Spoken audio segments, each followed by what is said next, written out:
La tormenta rugía sobre la llanura, el cielo estaba tan cargado de nubes que parecía que el sol nunca hubiera existido. El río, hinchado por días de lluvia, se desbordaba en remolinos oscuros, como si una criatura antigua se revolviera bajo la superficie. Diego cabalgaba cerca de la orilla, con el poncho pegado al cuerpo y los dedos entumecidos. Solo quería encontrar un lugar seco donde pasar la noche. Pero aquel día el destino tenía otros planes para él. De pronto, entre el ruido del agua y el viento, alcanzó a escuchar un grito. No era el chillido de un animal. Era un grito humano, agudo, lleno de pánico. Diego tiró de las riendas. Afinó el oído y lo volvió a escuchar, un solo grito. Cortado por el estruendo del río, miró hacia la corriente y allí la vio. Una figura luchando contra la fuerza del agua. Era una mujer. Sus trenzas negras se enredaban en la corriente. Sus brazos golpeaban el agua con desesperación. La corriente la arrastraba hacia una zona de rocas afiladas. Diego no pensó en banderas ni en fronteras. No pensó en tribus ni en guerras. Solo vio a un ser humano a punto de morir.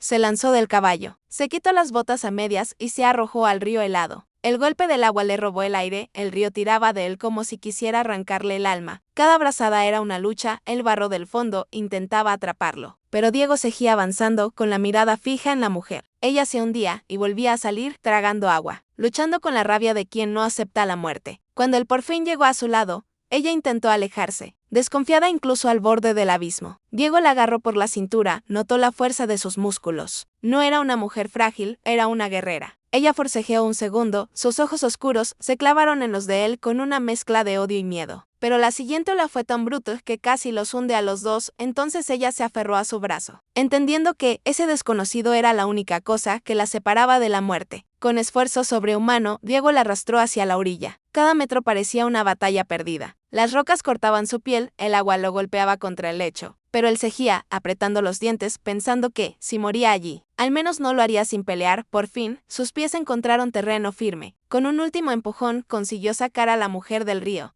Ambos cayeron jadeando sobre el barro. Durante unos segundos, solo se oyeron sus respiraciones entrecortadas y el rugido lejano de la tormenta. Diego se giró hacia ella, quería preguntarle si estaba bien. Pero entonces escuchó otro sonido, el sonido tenso del cuero y la cuerda. El sonido inconfundible de varios arcos siendo tensados al mismo tiempo. Levantó la mirada y vio siluetas recortadas contra el cielo encapotado, alrededor de la orilla. Media docena de guerreros apaches apuntaban sus flechas directamente a su pecho. Sus rostros estaban pintados para la guerra. Sus ojos ardían con la desconfianza acumulada de generaciones. Para ellos, lo que Diego había hecho no era un simple rescate. Era una invasión, había tocado a una de los suyos. Y eso, según su ley, no quedaría sin respuesta. La mujer que acababa de salvar se incorporó lentamente, aún temblando por el frío del agua. Los guerreros no le quitaron la vista de encima. La veían como alguien importante. Alguien que no debía haber muerto. Diego lo entendió de golpe. Aquella no era una mujer cualquiera en ese momento. Un anciano de mirada profunda y paso lento se adelantó, apoyándose en un bastón adornado con plumas y huesos. Contempló a Diego, contempló a la mujer empapada, y dijo con voz grave que casi se confundía con el trueno, que la ley sagrada había sido invocada. El anciano señaló a Diego con un gesto solemne, y declaró algo que el forastero no comprendió del todo, pero que cambiaría su vida para siempre, por haber salvado a la mujer del río, por haber tocado su piel y arrancarla de las fauces de la muerte. Su destino ahora quedaba unido al de ella, le pertenecía según la antigua ley de la tribu. El viento seguía soplando frío cuando los guerreros apaches rodearon a Diego. Nadie dijo una palabra, pero la tensión en el aire era tan densa como el barro bajo sus rodillas. Uno de ellos le arrancó el cuchillo del cinto,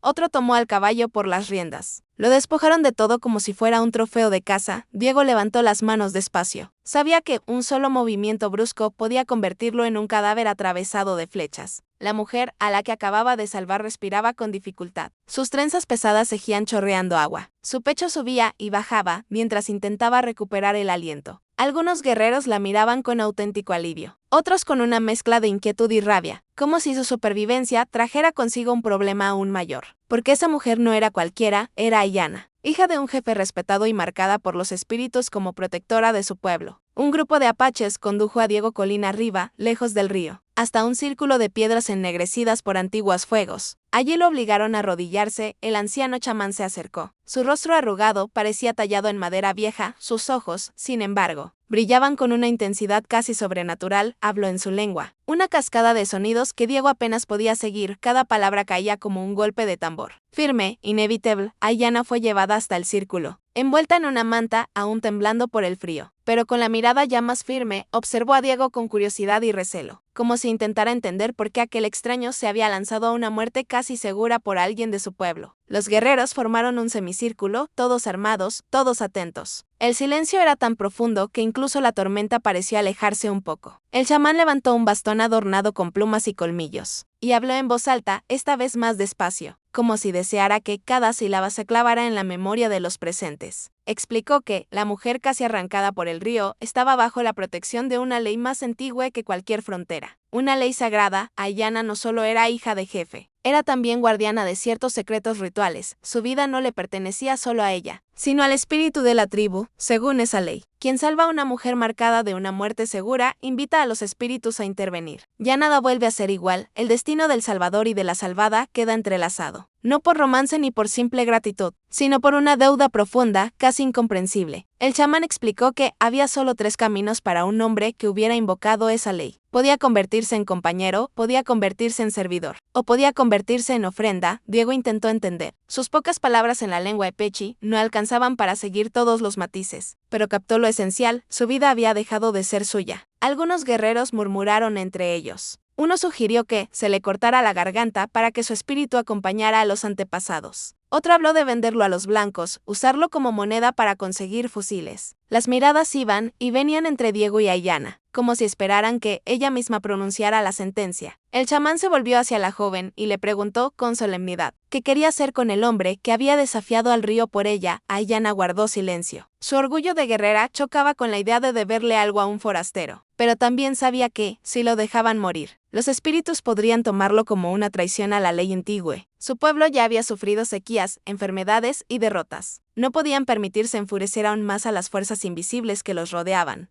Al final, Ayanna dio un paso adelante. Sus pies descalzos se hundieron levemente en la tierra húmeda. Miró a Diego de frente, como si quisiera atravesar la máscara de barro y cansancio que cubría su rostro, y habló con voz clara. Dijo que, de acuerdo con la ley de sus ancestros, reclamaba a ese hombre, no para matarlo, no para entregarlo a otros, sino para asumir la responsabilidad completa de su destino. Si él debía vivir, viviría bajo su mirada. Si debía morir, ella sería testigo. Los guerreros intercambiaron miradas sorprendidas. Reclamar a un extraño era algo casi inaudito. El chamán asintió lentamente, aceptando la decisión. Luego se acercó a Diego, puso una mano huesuda sobre su hombro y, en un castellano torpe pero comprensible, le susurró que, desde ese día, su vida ya no le pertenecía solo a él. Pertenecía a la mujer a la que había arrancado del río y a la ley sagrada que acababa de encadenarlos para siempre. La decisión de Ayanna cayó sobre el círculo como un rayo silencioso. Los guerreros permanecieron inmóviles, incapaces de disimular su sorpresa. Aquel forastero empapado y cansado, que minutos antes apenas luchaba por mantenerse con vida, ahora estaba ligado a la hija del jefe por una ley antigua que nadie se atrevía a ignorar. Diego no entendía todas las palabras, pero sentía en la piel el cambio de miradas. Ya no lo veían solo como enemigo, ahora lo veían como un problema mucho más complejo. El chamán ordenó que lo desataran, pero 2 guerreros se mantuvieron a sus lados, atentos, como si en cualquier momento pudiera intentar huir. Diego se puso en pie con dificultad. Las piernas le temblaban por el esfuerzo y el frío. Ayanna lo observó sin pestañear. Sus ojos oscuros parecían evaluar cada gesto, cada respiración. Ella había reclamado su vida, pero aún no sabía qué hacer con ella, y él lo sabía. Un grupo lo llevó hacia el campamento principal, escondido entre árboles y colinas, allí donde el humo de los fogones se mezclaba con el olor a cuero, ceniza y hierbas secas. Mientras caminaba, Diego notó que los niños se escondían tras las faldas de las mujeres. Curiosos y temerosos a la vez, algunos ancianos murmuraban palabras que no alcanzaba a entender. Otros lo miraban como si fuera un mal presagio, caminando sobre 2 piernas. En el centro del campamento, Ayanna desmontó la manta que la cubría. Cambió la tela mojada por ropa seca que le alcanzaron sus hermanas. Sus movimientos eran rápidos, seguros, de alguien acostumbrada a no mostrar debilidad. Aún así, su cuerpo aún temblaba ligeramente por el frío del río. No agradeció de forma directa a Diego. Los códigos de su pueblo no permitían expresiones abiertas de gratitud en público, pero hubo un instante breve, casi imperceptible, en que sus miradas se cruzaron y algo no dicho pasó entre ambos. El chamán marcó el suelo con ceniza blanca, dibujando un círculo entre la tienda de Ayanna y el fuego principal. Allí situó a Diego, frente a todos, con el pecho descubierto. Tomó un cuenco de barro con humo de hierbas y lo acercó al pecho del forastero, murmurando palabras antiguas. Luego, con un dedo manchado de pigmento rojo, trazó una marca sobre su piel. una línea que cruzaba el corazón, un símbolo que lo declaraba unido al destino de la mujer que lo había reclamado. Los murmullos crecieron, algunos con respeto, otros con abierta desaprobación. Un joven guerrero de mirada dura, Koana, dio un paso al frente. Miró a Ayanna como quien se siente traicionado y dijo que traer a un extraño al corazón mismo del campamento era un insulto a los antepasados. Recordó que las guerras con los blancos habían dejado demasiados muertos, que confiar en alguien con su misma sangre ya era difícil, y que confiar en un extranjero era directamente una locura. Diego no entendía todas las palabras, pero entendió el tono. Entendió el veneno en la mirada de aquel guerrero. Sabía cómo se veía un hombre como él en tierra ajena. Había sido guía del ejército. Había visto pueblos parecidos a ese quedar reducidos a cenizas. Sabía que, para ellos, él y los soldados compartían el mismo rostro, aunque su conciencia hubiera elegido otro camino. Koana exigió que el forastero fuera encadenado o encerrado, que no se le permitiera deambular libremente, porque un solo descuido podía significar la perdición de todos. El jefe de la tribu, padre de Ayanna, escuchó en silencio. Sus ojos se movían del rostro endurecido de Koana al de su hija, luego al de Diego. El forastero aguantó la mirada del jefe con un respeto tenso. Sin desafiar, pero sin rebajarse, finalmente, el jefe habló. Dijo que la ley sagrada había sido invocada y que ningún hombre, por valiente que fuera, podía pisotearla. El forastero no sería ejecutado ni entregado a los blancos, al menos no mientras la ley lo protegiera. Sin embargo, añadió que la protección no significaba confianza plena. Ordenó que Diego permaneciera bajo la vigilancia directa de Ayanna, que durmiera cerca de su tienda, que comiera lo que ella dispusiera, que no saliera del campamento sin su permiso. De esa forma, si alguna desgracia caía sobre la tribu, todos sabrían quién cargaba con la responsabilidad. Ayanna aceptó con un leve movimiento de cabeza, entendiendo que su decisión llevaba ahora un peso mayor. Cuando el sol comenzó a hundirse tras las colinas, las sombras se alargaron en el campamento. Diego se encontró sentado junto a una pequeña ojera, con las manos atadas, pero vivo, mientras Ayanna afilaba su cuchillo a pocos pasos de él, sin mirarlo. El viento traía consigo el olor de la leña y de la carne asándose, pero también traía el murmullo de las conversaciones apagadas. La desconfianza flotaba en el aire, la noche caía, y el forastero comprendía por fin que, al salvar a una desconocida del río, había entrado en una prisión sin barrotes, una prisión hecha de leyes invisibles y ojos que nunca parpadeaban. Ayanna observaba el fuego mientras las chispas subían al cielo oscuro. Detrás de ella, Diego permanecía sentado con las manos atadas. Escuchando el murmullo del campamento Epechi, todos respiraban, comían, hablaban, pero él sentía que cada palabra giraba en torno a su presencia, como un humo que no podía apartar de la mente. Al amanecer, la hija del jefe se acercó sin decir nada. Arrojó algo a sus pies, era un cuchillo de hoja corta. El metal brilló con la primera luz del día. Diego levantó la mirada, confundido. Ayanna lo observó con la dureza de quien ha tenido que ser fuerte demasiado pronto. Le dijo, en un castellano torpe pero firme, que si quería ser libre, podía clavar ese cuchillo en su corazón. La ley sagrada terminaría cuando su sangre tocara la tierra. El silencio se hizo pesado, algunos guerreros se acercaron, esperando ver si el extraño tendría el valor o la crueldad de hacerlo. Diego miró el cuchillo, luego a la mujer que le hablaba. Recordó el frío del río, el peso de su cuerpo, luchando contra la corriente, la fuerza con la que ella se aferró a su brazo. Lentamente negó con la cabeza. Dijo que no había saltado al agua para cambiar una muerte por otra. No la había salvado para convertirse en su verdugo.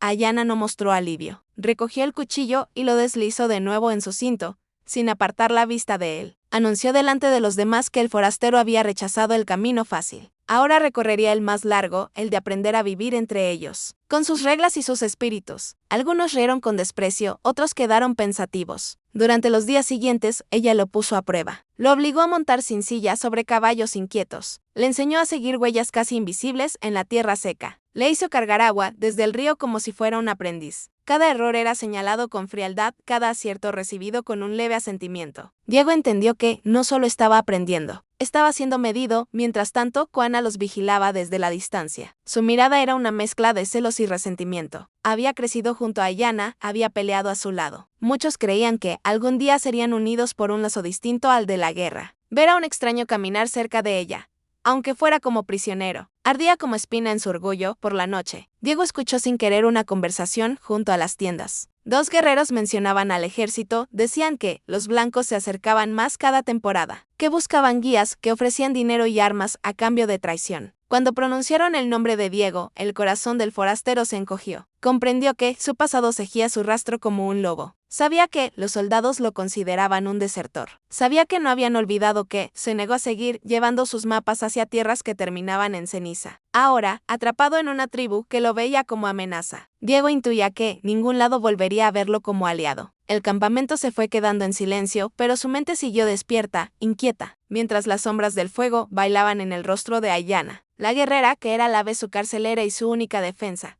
Los días siguientes trajeron un silencio raro al campamento. Los perros ladraban más de lo habitual, los cuervos daban vueltas sobre las colinas. Los ancianos lo sentían en los huesos, algo se acercaba, una mañana. Antes de que el sol se alzara del todo, un explorador epechi llegó al galope, su caballo cubierto de espuma, la sangre bajándole por el brazo. Se desplomó casi a los pies del jefe, balbuceando que había visto humo al norte, casas quemadas, caminos marcados por botas, no mocasines. Habló de hombres con uniformes, de banderas que Diego conocía demasiado bien. Entre las palabras entrecortadas, mencionó algo más. Dijo que uno de los oficiales llevaba un papel. En ese papel, oyó claramente un nombre castellano, el suyo. Cuando los ojos del jefe se clavaron en él, Diego sintió que el suelo se volvía más duro, no hizo falta traducción. Entendió que el ejército no solo avanzaba sobre tierras apaches, lo buscaba a él. El chamán murmuró que los blancos nunca olvidaban a los que les daban la espalda. Juan apretó los puños, como si aquel detalle confirmara todos sus miedos. El consejo se reunió en torno al fuego, los hombres más viejos, los guerreros probados, Ayanna y el chamán. Hablaron durante largo rato en su propia lengua. Diego alcanzó solo fragmentos, invasores, traición, mapas, ríos. Algunos proponían matar al forastero antes de que los soldados llegaran. Otros sugerían usarlo como moneda de intercambio. Entregarlo para ganar tiempo, ninguno de esos caminos parecía dejarlo vivo. Ayanna escuchaba en silencio, su rostro firme, pero sus manos apretadas bajo la manta. Sabía que, si defendía demasiado al forastero, muchos la verían como débil, como alguien dominada por una deuda personal. Sin embargo, también sabía que, si la tribu rompía la ley sagrada de forma tan abierta, los espíritus serían los primeros en reclamar sangre. Su pueblo ya había pagado caro por errores antiguos. Cuando por fin habló, su voz cortó el murmullo como un cuchillo. Dijo que podían odiar al forastero, podían desconfiar de él, pero no podían negar que los soldados se acercarían igual con o sin su presencia. Recordó que los blancos tomaban tierras y vidas aunque nadie los guiara. Propuso otra cosa, usar el conocimiento de Diego, no su cabeza, hacerlo hablar. Obligarlo a describir los caminos del ejército, sus rutas, sus costumbres. El jefe la miró con atención, luego miró al chamán. El anciano asintió lentamente, dijo que los espíritus no prohibían usar lo que el enemigo traía. Podían tomar de la información en vez de ofrecer su sangre. Pero advirtió que, si Diego mentía, si intentaba proteger a los suyos a costa de la tribu, la ley sagrada no lo salvaría, la muerte caería sobre él sin ceremonia. Esa noche, Diego fue llevado ante el fuego. Los rostros lo rodeaban como sombras talladas en piedra. Ayanna se sentó frente a él, con el cuchillo descansando sobre las rodillas. Le habló en castellano, le dijo que el ejército lo buscaba, que su nombre caminaba en la boca de los oficiales. Le pidió que contara todo lo que sabía. Rutas, ríos, tiempos de marcha, reservas de pólvora. Por un momento, él pensó en callar, pero luego recordó los pueblos quemados, los gritos, el olor a madera y carne, y empezó a hablar mientras su voz llenaba la noche. Ayanna entendió que aquel hombre había visto demasiada guerra, y que la que se acercaba podía ser peor que todas. Al día siguiente, Ayanna llevó a Diego lejos del campamento. Siguiendo el curso del mismo río, donde casi había muerto, el agua corría más tranquila ahora. Pero el recuerdo de la tormenta seguía flotando sobre la superficie. Caminaron en silencio al principio, solo el murmullo del agua rompía el aire. Hasta que ella se detuvo en una curva del río y lo miró fijamente, le preguntó por qué lo hizo. ¿Por qué un hombre marcado por los blancos se había lanzado a salvar a una mujer epechi? Diego tardó en responder, buscó palabras que no sonaran vacías. Dijo que había visto demasiadas veces a la muerte tomar a quien no la merecía. Dijo que, cuando la vio arrastrada por la corriente, no vio una enemiga, vio a alguien que aún peleaba por cada respiración, y que no pudo ignorarlo. Ayanna frunció el ceño, no estaba satisfecha. Intuía algo más. Diego dudó, luego confesó que no era la primera vez que la veía. Contó que meses atrás la había visto a lo lejos, guiando a un grupo de mujeres, recogiendo hierbas cerca de una colina.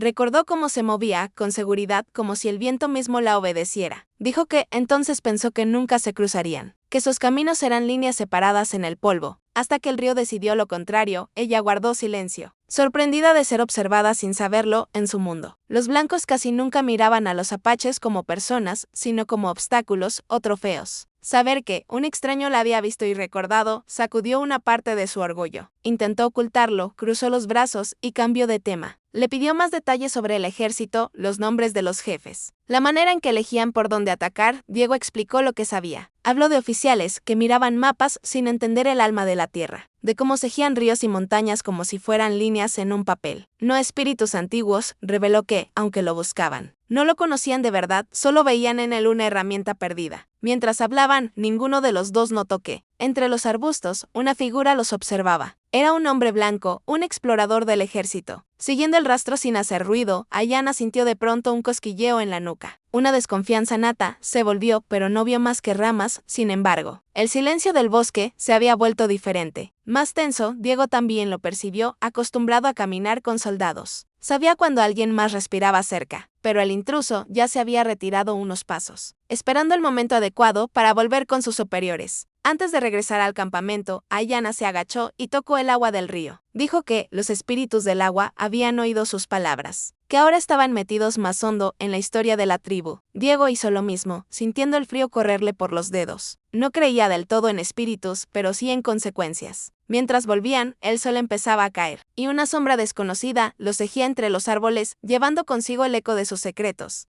La tensión no tardó en romperse esa noche. Mientras el campamento se preparaba para dormir, un grito desgarró el aire. Un anciano cayó de rodillas junto al fuego principal. Una mancha roja se extendía por su pecho. Una sola bala había atravesado su cuerpo. Nadie vio al tirador, pero el eco del disparo aún vibraba en los oídos de todos cuando las miradas se clavaron en Diego. Los guerreros alzaron sus armas, las flechas apuntaron hacia él casi por instinto. Solo la voz del jefe, firme, evitó que lo atravesaran en ese mismo instante. Ordenó que nadie disparara sin escuchar primero a los espíritus. El chamán se arrodilló junto al anciano moribundo. Cerró sus ojos con cuidado, luego miró hacia la oscuridad más allá de las hogueras. Sabía que el atacante no estaba dentro del círculo de luz. Si no fuera, oculto por la noche, aún así, el daño estaba hecho. El miedo se mezcló con la rabia. Algunos gritaron que el disparo era la señal, que los blancos habían encontrado el campamento gracias al forastero, que su presencia había traído la muerte. Coana fue el primero en pedir sangre. Declaró que, mientras Diego respirara, los soldados tendrían un motivo para avanzar. Sus palabras encendieron los ánimos como viento sobre brasas. El consejo se reunió de nuevo, esta vez con urgencia. Los cuerpos se apretaron alrededor del fuego, la llama iluminaba rostros tensos. Manos crispadas, el jefe habló de prudencia, pero su propia mirada estaba cargada de preocupación. El chamán dijo que la bala había llegado de lejos, que ningún hombre dentro del campamento podría haber disparado así. Insistió en que era un aviso del enemigo, no una traición interna. Sin embargo, la sospecha seguía colgando sobre Diego como una nube negra. Ayanna permanecía de pie cerca de él, la mano en el mango de su cuchillo. No sabía si sería para defenderlo o para ser la primera en castigarlo si se probaba su culpa. Los ancianos discutían si debían entregar al forastero a los soldados. Algunos decían que eso calmaría la furia de los blancos, otros que solo los haría parecer débiles. En un momento de silencio, el chamán se levantó apoyado en su bastón. Su voz áspera ordenó que se callaran. Dijo que la ley sagrada no era un simple juego, que se habían permitido que el destino de Diego se atara al de Ayanna. Ahora no podían romper ese lazo sin consultar a fuerzas más antiguas que ellos. Propuso una prueba, no de fuerza, sino de espíritu. Un juicio ante la mirada invisible de los antepasados. La idea dividió al consejo. Algunos se burlaron, diciendo que en tiempos de balas no servían los sueños. Otros, más temerosos de lo que no veían, aceptaron que desafiar directamente a los espíritus podía ser peor que enfrentar al ejército. El jefe escuchó a unos y otros. Al final, alzó la mano. Decidió que el forastero no sería ejecutado todavía, ni entregado. Primero debía pasar por la prueba del espíritu. Cuando se anunció la decisión, Diego solo entendió una parte. La palabra prueba, la palabra espíritu, el resto lo leyó en los rostros, en las miradas que lo midieron como si ya estuviera medio muerto. Ayanna sintió un escalofrío. Conocía la cueva donde se hacían esos ritos. Sabía que muchos habían entrado allí buscando respuestas y habían salido temblando, y algunos simplemente no habían salido esa noche. Mientras el cuerpo del anciano era preparado para el ritual de despedida, el campamento entero parecía contener la respiración. Diego miró hacia las colinas, sin saber que muy pronto caminaría hacia ellas solo, cargando no solo con su pasado, sino con la duda de todo un pueblo. Al amanecer, el cielo estaba pálido, como si también temiera lo que iba a suceder. Dos guerreros condujeron a Diego fuera del campamento. Sus manos estaban atadas, pero sus pies caminaban por voluntad propia. Ayanna los seguía unos pasos atrás, junto al chamán. Las colinas se levantaban frente a ellos, coronadas por rocas oscuras. En una de esas rocas se abría la entrada de una cueva, marcada con símbolos pintados en rojo y blanco. El chamán explicó, más para Ayanna que para Diego, que aquel lugar era donde los espíritus escuchaban a los vivos. Allí, la mente se desnudaba, las mentiras se volvían pesadas como piedras. El forastero fue guiado hasta la entrada. Le desataron las manos, pero no le dieron armas. Solo un pequeño cuenco con una bebida amarga, una mezcla de hierbas que abría las puertas de los sueños. Diego dudó, pero la mirada de Ayanna era clara. Si rehusaba, lo considerarían culpable; si aceptaba, quizás los espíritus le mostrarían algo que no estaba preparado para ver. Recordó otras cuevas, usadas como refugio de guerra. Recordó el sonido de explosiones. Aquí, sin embargo, el silencio era más inquietante que cualquier bombardeo. Tomó el cuenco y bebió, el sabor le quemó la lengua. El chamán murmuró una última frase, luego le indicó que entrara dentro. La oscuridad lo envolvió como un manto pesado. Solo una pequeña antorcha estaba clavada en la roca. Ardiendo con una llama débil, el aire olía a tierra húmeda y a humo antiguo. Diego se sentó sobre el suelo frío, cerró los ojos. Al principio no pasó nada. Solo escuchó su propia respiración, luego, lentamente. El murmullo del mundo comenzó a cambiar. Las sombras se movieron en las paredes, se convirtieron en figuras. Vio soldados avanzando entre árboles, escuchó órdenes en inglés. Escuchó gritos en lenguas que ya no quería recordar. Vio casas ardiendo, mujeres corriendo con niños en brazos. Vio su propia mano entregando un mapa, marcando un sendero que terminaría en ceniza. Sintió la culpa pesarle en el pecho como una piedra caliente. De pronto, las imágenes cambiaron. Vio el río. El cuerpo de Ayanna siendo arrastrado, pero esta vez no solo la veía a ella. Veía también a hombres blancos en la orilla. Riendo mientras alguien se hundía, vio su propia figura dudando. Paralizada, sintió el miedo de elegir, la sensación de que cada decisión abría un camino de muerte para alguien. Quiso gritar, pero la voz no le salía. Entre todo ese caos, apareció una figura distinta. Una silueta femenina, envuelta en sombras, con plumas en el cabello y ojos que brillaban como carbones. No era exactamente Ayanna, pero se parecía a ella. Lo miró en silencio. Luego extendió una mano. Diego sintió que, si la tomaba, algo en su vida cambiaría para siempre. Si la rechazaba, seguiría cargando con los mismos fantasmas. Cuando abrió los ojos, no sabía cuánto tiempo había pasado. La antorcha seguía ardiendo, pero sus manos temblaban. El pecho le dolía como si hubiera corrido kilómetros. Se puso en pie y caminó hacia la salida. Afuera, el cielo estaba más claro. El chamán y Ayanna lo esperaban. Los guerreros mantenían distancia, como si temieran que saliera convertido en otra cosa. El chamán lo miró a los ojos. Buscó allí la huella de la mentira, no encontró ninguna. Solo cansancio y una decisión nueva. Diego no contó los detalles de lo que había visto, pero dijo algo simple, que no quería ser herramienta de ningún ejército nunca más. Ni de blancos ni de espíritus, que, si tenía que luchar, sería por las vidas que tenía delante, no por mapas dibujados desde lejos. El chamán asintió despacio, sabiendo que esa respuesta no agradaría a todos, pero que los espíritus, al menos, no lo habían rechazado.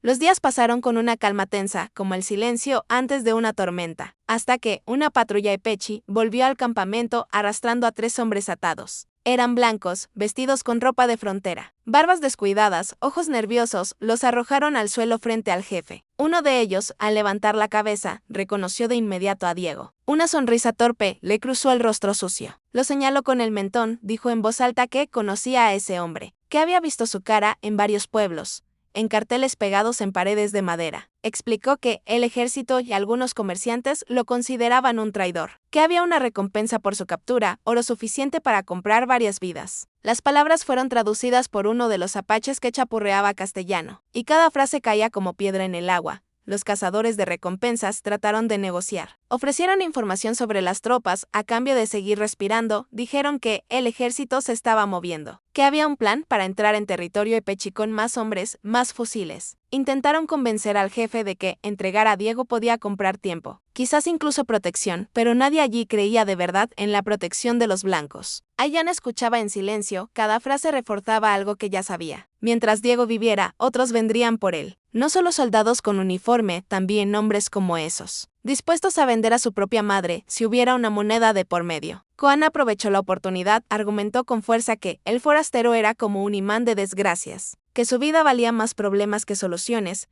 El jefe dudaba, veía el valor práctico de deshacerse de un problema, pero la mirada del chamán lo detenía. El anciano recordaba la ley sagrada, recordaba la prueba en la cueva. Sabía que los espíritus no olvidarían tan fácil si manipulaban ese destino solo por conveniencia. Sin embargo, tampoco podían ignorar la información que esos hombres traían. La amenaza de un ataque inminente al caer la tarde. Los 3 cazadores fueron atados a un poste. Se decidió que no serían ejecutados de inmediato. Primero seguirían hablando, la noche se llenó de susurros. Diego, sentado junto al fuego, sentía el peso de todas esas miradas sobre su espalda. Para muchos, él era ahora una especie de llave. Una puerta, nadie sabía si abrirla traería salvación o condena. Ayanna se acercó a él, se sentó a su lado, sin mirarlo directamente. Le dijo que, mientras esos hombres vivieran, habría más rumores, más intentos de captura, que su nombre corría por la frontera como una flecha sin dueño. Él respondió que lo sabía, que se había pasado meses huyendo, pero que nunca había pensado que su huida terminaría en medio de una tribu que apenas lo toleraba. En algún lugar de la oscuridad, los cazadores seguían hablando entre ellos, planeando escaparse, vender información a un lado o al otro. Para ellos, todo era negocio, no veían espíritus, no veían leyes antiguas, solo oportunidades. Lo que no sabían era que, mientras tejían sus planes, alguien más escuchaba. Una sombra silenciosa que ya había empezado a decidir quién viviría y quién no. La noche del intento de fuga llegó sin anunciarse, el cielo estaba cubierto de nubes. Apenas había luna, el campamento dormía a medias, siempre con un ojo abierto por miedo a los enemigos. Diego se revolvía cerca de la tienda de Ayanna, incapaz de descansar, cuando sintió una mano cálida taparle la boca. Abrió los ojos de golpe, preparado para luchar, hasta que vio el rostro de la guerrera. Ayanna le susurró que no hiciera ruido. Cortó las cuerdas que sujetaban sus manos. Sus ojos estaban más duros que nunca, pero también había urgencia. Le dijo que algunos en el consejo habían decidido entregar a Diego, que usarían a los cazadores como mensajeros, que en unos días podría estar encadenado en un fuerte, a la merced de hombres que no conocían la palabra piedad. Diego quiso preguntar por qué lo ayudaba, pero ella ya se había puesto en pie. Le indicó un sendero oculto entre los arbustos, un camino que solo los niños y las mujeres usaban para ir al río sin ser vistos. Se movieron como sombras, esquivando hogueras, perros, guerreros adormilados. El corazón del forastero golpeaba su pecho como un tambor, una mezcla de miedo y esperanza. Cuando alcanzaron la línea de árboles, un ruido se corrompió el silencio. Uno de los cazadores había logrado soltarse parcialmente. Los había visto escabullirse, se lanzó detrás de ellos, cuchillo en mano, pensando que capturar al traidor y a la Epechi valdría el doble de oro. Entre la maleza, se abalanzó sobre Diego, los dos rodaron por el suelo. La hoja brilló cerca de su cuello, Ayanna reaccionó sin dudar. Se lanzó sobre el cazador, pero este era rápido. Le cortó el brazo con un movimiento brusco. La sangre manó caliente, Diego aprovechó el momento. Sujetó la muñeca del enemigo, luchó por el control del cuchillo. Sentía el aliento del otro mezclado con el suyo. El odio, la codicia, al final, con un esfuerzo desesperado. Giró la mano del cazador contra él, la hoja se hundió en su pecho. El hombre cayó al suelo con los ojos abiertos, mirando un cielo que no le respondía. Diego respiraba agitado, las manos manchadas. Ayanna apretaba la herida de su brazo, no hubo tiempo para lamentos. Sabían que el ruido podía haber despertado a alguien en el campamento. Siguieron avanzando, cada paso más lejos de la seguridad relativa de las tiendas y más cerca de una libertad llena de peligros. Detrás de ellos, el cuerpo del cazador sería encontrado al amanecer, y con él, las primeras sospechas, no solo sobre la fuga, sino sobre quien la había facilitado. Koana no tardaría en conectar los puntos, su rabia, ya encendida. Encontraría al fin una dirección clara, la caza apenas empezaba. Diego y Ayanna caminaron durante horas, siguiendo senderos apenas visibles. El bosque se fue abriendo poco a poco hacia una zona más árida, donde los árboles daban paso a rocas viejas y retorcidas. El aire allí olía distinto, cargado de algo antiguo. La guerrera miraba a su alrededor con una inquietud que él no le había visto antes. Le explicó, sin detenerse, que estaban entrando en un territorio que la tribu evitaba. Una zona marcada por historias de desapariciones y visiones. Allí, decían los ancianos, el velo entre el mundo de los vivos y el de los espíritus era más delgado. Algunos guerreros fanfarrones habían entrado por desafío, pocos regresaron. Y los que regresaron ya no eran los mismos. Diego, que venía de un mundo donde los mapas describían montañas y ríos, no espíritus, sintió un escalofrío de todas formas. Había visto suficientes horrores humanos como para no reírse de los que no podía entender. Siguió a Ayanna mientras ella elegía el camino con cuidado, evitando ciertas rocas, ciertos círculos de tierra que parecían demasiado perfectos para ser naturales. En una pequeña planicie encontraron restos de antiguos tótems, troncos tallados y luego quebrados, huesos blanqueados por el sol, plumas casi deshechas por el viento. Ayanna se detuvo. Puso una mano sobre uno de esos restos. Murmuró unas palabras en su lengua, una disculpa, quizá. o un permiso, Diego la observó, comprendiendo que, para ella, cada paso allí era una negociación con fuerzas invisibles. Más atrás, a muchas horas de distancia, Koana y un grupo de guerreros seguían su rastro. Al llegar al borde de aquel territorio, algunos dudaron, uno sugirió esperar. Otro dijo que ningún hombre valía tanto riesgo. Pero el orgullo de Koana podía más que el miedo. Juró que no permitiría que un forastero y la mujer que él deseaba se perdieran juntos en la oscuridad. Cruzó la línea, y los más leales lo siguieron. Mientras tanto, Diego y Ayanna encontraron refugio temporal entre dos grandes rocas. Donde el viento apenas entraba, ella vendó mejor su herida, con tiras de tela y hierbas que llevaba en una bolsa. Él la observaba, notando el temblor leve en sus manos. No era solo por el dolor, era por el lugar, por la sensación de estar siendo observados desde todas partes,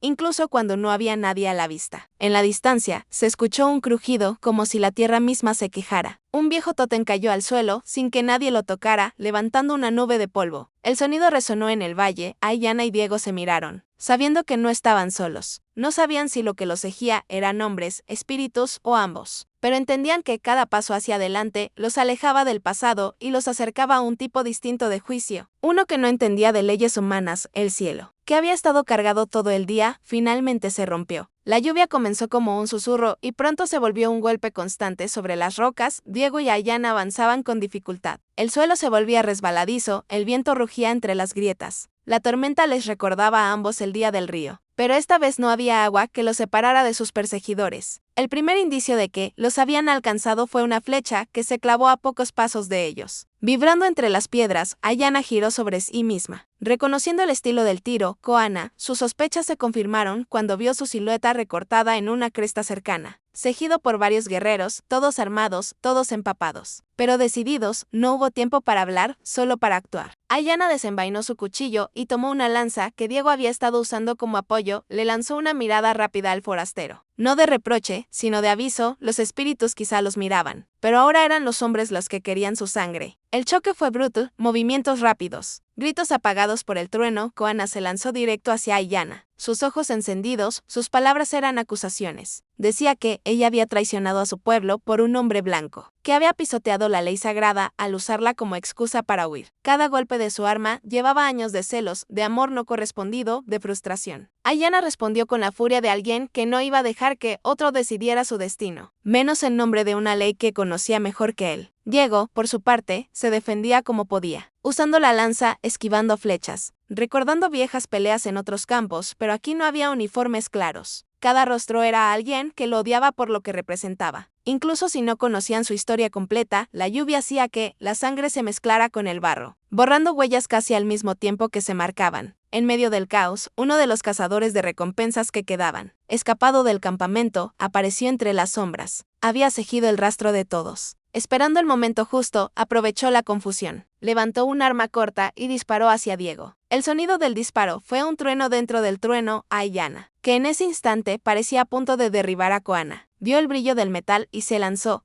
El proyectil no alcanzó el corazón del forastero. Se hundió en el costado de la guerrera. El mundo pareció detenerse un segundo. Ayanna cayó de rodillas, la lluvia lavando la sangre que escapaba de su cuerpo. Diego gritó su nombre, una mezcla de rabia y miedo. Se lanzó contra el cazador, su golpe fue rápido, desesperado. Terminó con el atacante tendido en el suelo. Inmóvil, Koana, empapado, respirando con dificultad, miró a la mujer herida y al forastero inclinado sobre ella. La tormenta seguía rugiendo, pero dentro de él otra tormenta empezaba a calmarse. Algo en aquella escena le mostró que la ley que había usado como arma quizá era algo diferente a lo que siempre creyó.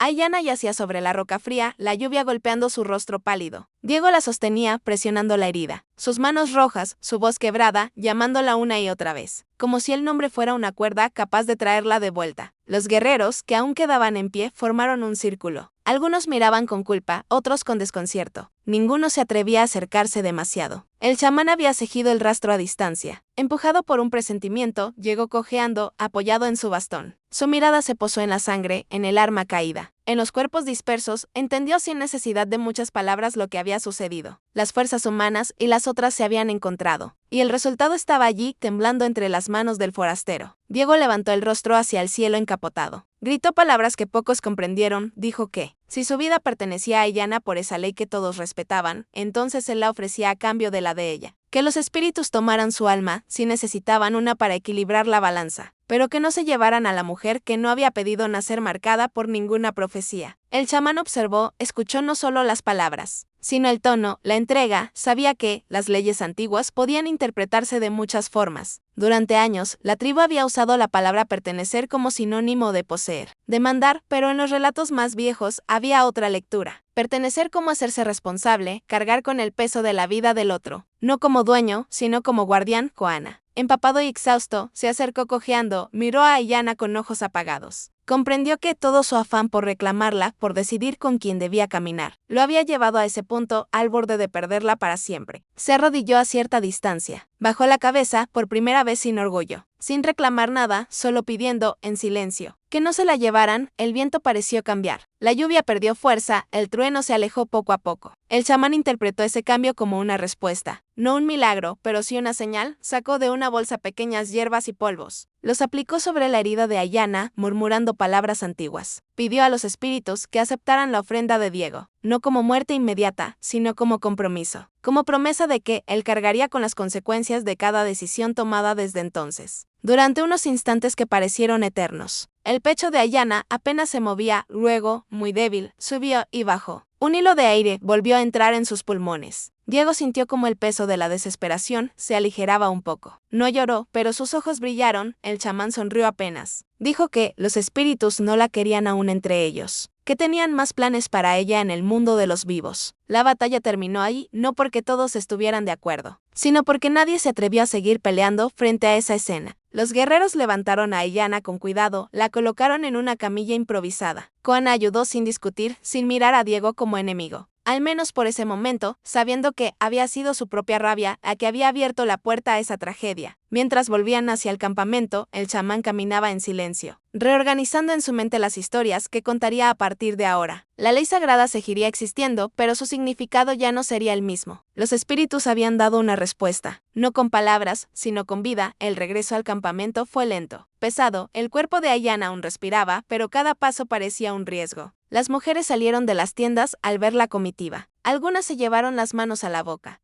Otras corrieron a buscar agua, mantas, hierbas. El jefe, al ver a su hija herida, sintió que la tierra le temblaba bajo los pies, pero se obligó a mantenerse firme. Su pueblo lo miraba, necesitaba un líder, no un padre desesperado. Ayanna fue llevada a la tienda principal, donde las heridas se trataban. El chamán y varias mujeres trabajaron en silencio, limpiando sangre, cambiando vendas, soplando oraciones sobre su piel. Diego esperó fuera, de pie, sin fuerzas para sentarse, sin derecho a entrar. Algunos guerreros lo miraban con resentimiento. Otros, con una sorpresa que bordeaba el respeto, habían oído lo que gritó bajo la tormenta. Sabían que había ofrecido su vida sin exigencias. Cuando por fin el chamán salió, se apoyó en el bastón y habló para todos. Dijo que Ayanna viviría, pero que su cuerpo necesitaría tiempo para recordar cómo moverse sin dolor. Añadió algo más, contó lo que había visto en los ojos del forastero, la forma en que desafió a los espíritus, no para salvarse, sino para salvarla. Usó esas palabras para plantear una pregunta. ¿Qué significaba realmente pertenecer? Durante años, dijo, habían confundido pertenencia con posesión. Habían creído que la ley les daba derecho a tratar al otro como cosa, como moneda, pero la escena en las rocas mostraba otra cara. Pertenecer podía significar también cuidarse, elegir cargar con el destino del otro porque así se deseaba. No porque una norma lo mandara. Propuso que, a partir de ese día, nadie pudiera reclamar a otro ser humano sin su voluntad, ni siquiera bajo la excusa de la ley sagrada. El consejo se reunió una última vez, esta vez con menos gritos y más cansancio. La guerra con el ejército seguía siendo una amenaza, pero habían aprendido algo sobre sí mismos, sobre cómo el miedo podía torcer incluso las tradiciones más antiguas. El jefe escuchó al chamán, escuchó a Koana, que habló con voz baja, admitiendo sus errores. Por primera vez, se declaró culpable de haber usado la ley para justificar sus deseos. Finalmente, Ayanna salió. Apoyada en el brazo de una mujer, caminaba despacio, pero sus ojos tenían la misma fuerza de siempre. Se colocó frente a Diego, toda la tribu miraba. El silencio era tan total que se escuchaba el viento entre las plumas. Ella dijo que, sí, según la vieja ley, él le pertenecía, pero que no quería un hombre atado por obligaciones invisibles. Quería que eligiera, aquí y ahora, si quedarse o irse. Diego miró alrededor, vio los rostros que antes lo odiaban sin matices, ahora cargados de dudas, tal vez de posibilidades. Recordó los pueblos quemados, los caminos sin nombre, los años huyendo. Luego miró a Ayanna, al jefe, al chamán, a los niños escondidos detrás de sus madres, y entendió que, por primera vez en mucho tiempo, tenía la opción de pertenecer a algo sin cadenas, dijo que se quedaría, no como prisionero, no como pago de ninguna deuda, sino como aliado, como hombre dispuesto a aprender y a luchar por ese lugar. Aiyana sintió, una pequeña chispa de sonrisa se dibujó en sus labios. El chamán levantó el bastón y declaró que la ley sagrada no moría, solo cambiaba de forma a partir de ese día. Pertenecer significaría compartir destino, no poseerlo. El sol comenzó a caer, tiñendo de rojo el río, donde todo había empezado. Diego y Aiyana caminaron hacia la orilla, ya sin cuerdas, ya sin miedo inmediato de ser entregados o ejecutados. Sabían que vendrían más batallas, más decisiones difíciles, pero también sabían que, esta vez, las enfrentarían no como salvador y prisionera, sino como dos personas que habían elegido, a pesar de todo, caminar juntas.